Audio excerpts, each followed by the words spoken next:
My husband will say, you didn't tell me. And I'll be like, I told you, stop saying I didn't tell you. I said it here. I remember I was seated at this point in the living room. I was on this couch and you were on your way to the kitchen. And I said, baby, when you get back, remember that you've not called the mechanic. There is this thing that always happens in marriages where you and your partner find that you're always fighting about a certain topic. And this never comes to an end. It's like a cycle. Every time that this topic starts, you guys have the conversation, it always ends up in a tense, heated argument. And you're like, what is all this? What is all this? What's all this drama? I'm done. I'm sick. I'm tired of it. I want you to know that you are not alone. I believe that most married women watching me today can testify that these things happen. They've been at this phase of marriage at some point or the other, so it's not something that is everlasting if you don't want it to be everlasting, okay? And that's what we're going to be talking about in today's video. We're going to dive into the real reasons why these arguments keep recurring and how to stop them. If you're fed up, then we're going to stop these arguments that you always have with your partner. Are you ready? If you're ready, then I am ready. Let's dive straight into it.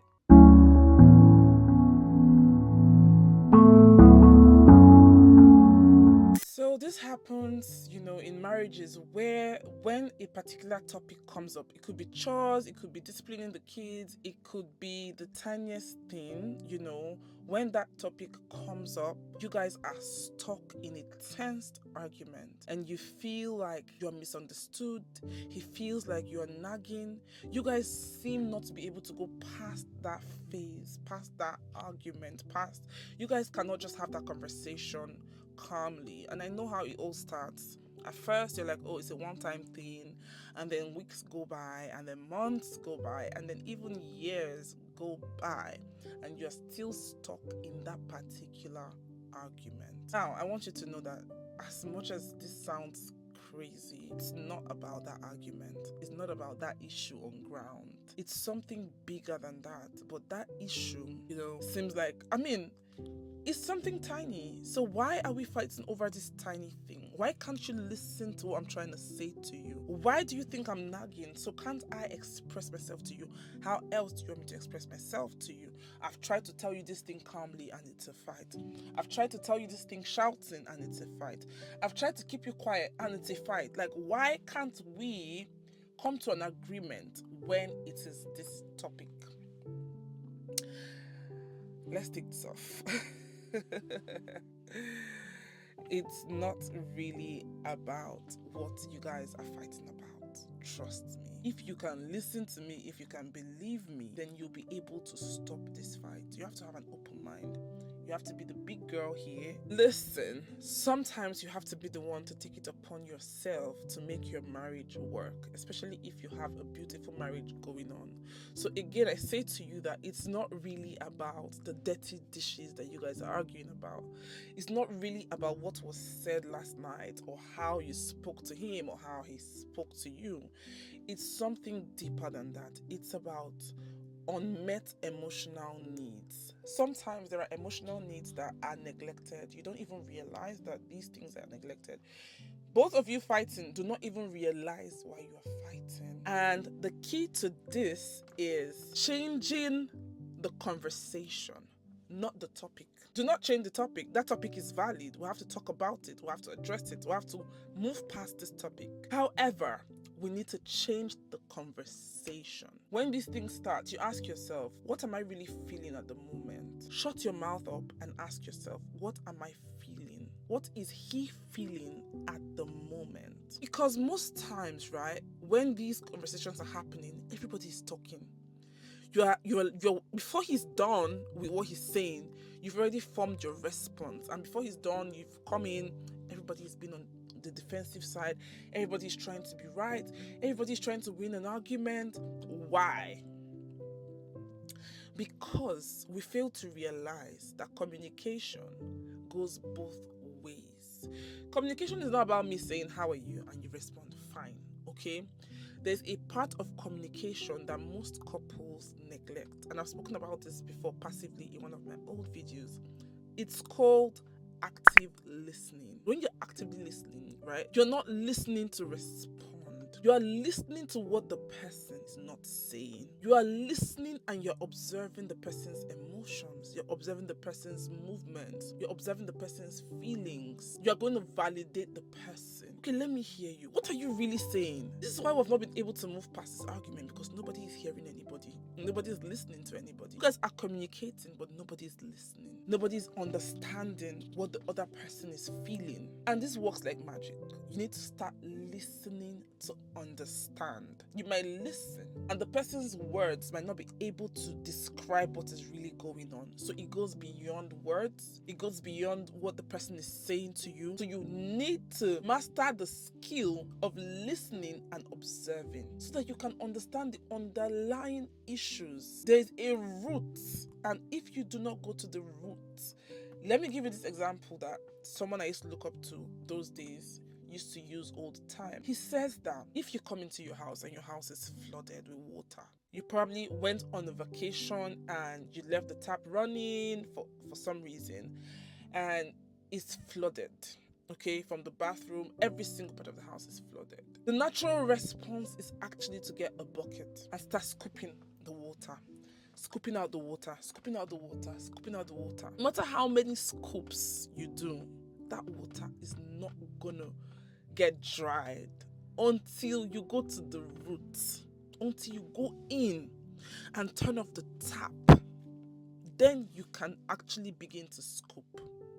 So you need to understand the underlying cause of this argument. You need to understand what your partner is saying. This person is your partner. When these arguments happen, you guys start acting like you're in a battle. Everybody's trying to win. Everybody's trying to outshine the other person. To what end? We're partners, and we need to be united. We need to have an understanding. If we don't have an understanding, we cannot work together. So active listening is going to change the game. So change the conversation. Create an open space for this person to be himself and communicate his feelings, because underneath that feelings are his needs, a certain emotional need that is not being met. And this goes both ways. I'm only talking like this because I believe I'm talking to women. I mean, it goes both ways. There are also needs that you might be trying to communicate, but the person is not getting it. You are nagging, you are misunderstood, so you need to change your tactics. It's not truly about what your spouse is saying, but it's about the emotions behind those words, their fears, their frustrations. Because for the most part, we listen to what the person is saying and we start picking on words. Okay, you said this to me. Okay, you said that to me. And the person is frustrated. Why are you flipping the script? Why are you changing the whole narrative? That's not what I'm trying to say. That's not, oh, but you said it. That's not what you're trying to say. But why did you say it? Now, nobody's going to head anywhere. There will never be peace. Nobody's going to head anywhere with that. Picking on words. I mean, we all do it. Me and my husband's own. It's so crazy. Every time that we have an argument, those days, right? It used to be, you said this, I did not say this, right? I'll be like, you said that Timothy is going to come at 4 p.m. I didn't say Timothy will come at 4 p.m. I said Timothy will come at 4. So what is the difference between 4 p.m. and 4? What's the difference? Must I say it the way you said it? Must I say it exactly how you said it? The point is that he's going to be here at 4. And we're going on and on. And this thing always happens. Or the other argument that we used to have is when I tell him something or he tells me something and then we say, you didn't tell me. My husband will say, you didn't tell me. And I'll be like, I told you, stop saying I didn't tell you. I said it here. I remember I was seated at this point in the living room. I was on this couch and you were on your way to the kitchen. And I said, baby, when you get back, remember that you've not called the mechanic. And you'll be like, you did not say it. I can swear with my life, you did not say it to me. Maybe you said it in your imagination. Maybe it's in your head. Maybe it's in your mind. Maybe you wanted to say it, but you didn't say it. And this was always a thing, over and over. And I'll be like, I wish I was a recorder in this house. I would have been recording you. Those days, early years of marriage. And one day we came to a conclusion that, okay, this thing is a thing that reoccurs every time I said this, you didn't say it, you did not say this, I said this, right? So from now on, if I say something to you and I tell you that I said it to you, instead of saying you didn't say it to me, say, oh, I didn't hear you, and vice versa. So he'll be like, oh, you said this, I didn't hear, because I actually said it. You actually didn't hear, and that's why you're saying I didn't say it. So the fact that you did not hear me does not mean I didn't say it. But we had to change the game. Okay, anytime this happens again, instead of saying, no, baby, you didn't say it, I will tell him, I didn't hear you. So when you listen actively, before you communicate back, first of all, validate the person's feelings. Oh, I hear you, I see, I understand. Oh, I understand why you would have thought about it that way, but let me explain what happened. Communication is everything. Communication is not only about it's not just about that. It's about how you construct what you say. It's about the tone in which you say it. It's about how you listen, how you speak, how you respond. So we're going to practice it now in our relationships. Anytime that thing that you always fight about happens again, anytime that thing happens again, we're going to listen. We're going to observe. What is he feeling? What is he trying to communicate to me? What are his frustrations? Are there fears somewhere that we can't tell? Is he scared of something? Okay, is this how he perceived it? Oh, that's not what really happened. Then you first validate his feelings. I understand. I feel you. I hear you. Oh, is that how you thought about it? Oh, I see. Okay, calm down. Let me explain what happened. This is going to take a lot. Let me tell you, with all these advices, right? It's actually easier said. Myself seated here advising you today, I might get in a very heated argument with my husband. It's easier said because emotions are all over the place and emotions are bad leaders. Emotions are also very good followers. So you need to master the art of controlling your emotions. That's what makes you a different type of woman. Because an average woman has no business controlling her emotions. But for you to be that woman of your dreams, and for you to have the marriage and the home of your dreams, you need to master how to control your emotions. You need to keep quiet when your mind and your soul and your body wants to scream. It makes all the difference. A friend of mine and her husband, when they were dating, they used to always have arguments. And any small thing he would say, you're trying to control me. You're trying to control me. You're trying to be the head. Every time. So one day they were having a conversation. They were in a hotel bar and they were having a conversation. In the middle of the conversation, he said, hold on. I'm coming. And he went into the reception. And she's curious. What happened? Where did he go? What's going on? So when he eventually came back, she was like, what happened? Did you have a guest? What happened? He was like, must you know? Why are you asking me what happened? Must you know? Like, every time you want to control me, you want to know where I'm going, you want to know what I'm doing. Then for the very first time, she was calm and she said, put yourself in my shoes.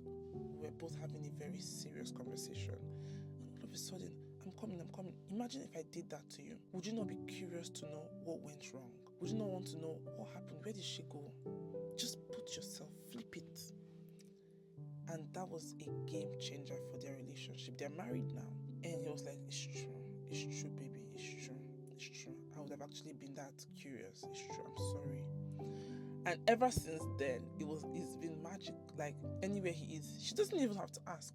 Anywhere he is, he will call her.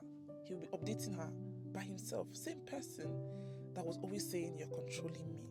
So these things are tiny, but they make all the difference. You want to put your home together. You want to make your man feel respected.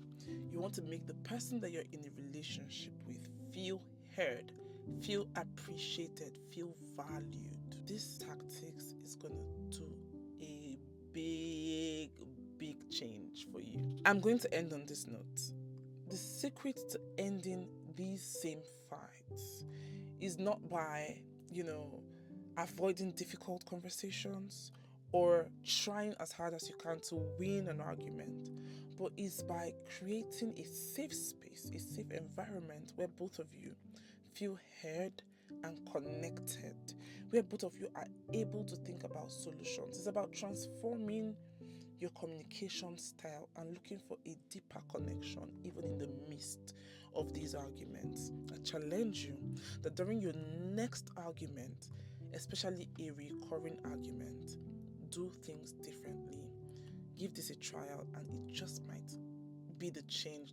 It just might bring the change that you so desire. If you think that this video has helped you, please drop a comment, give this video a huge thumbs up, okay, and hit the subscribe button if you love my content. My name is Mabel, and this is her safe space where we empower ourselves as women to be better versions of ourselves. Thank you guys so much for watching. I'll see you in the next video. Bye now.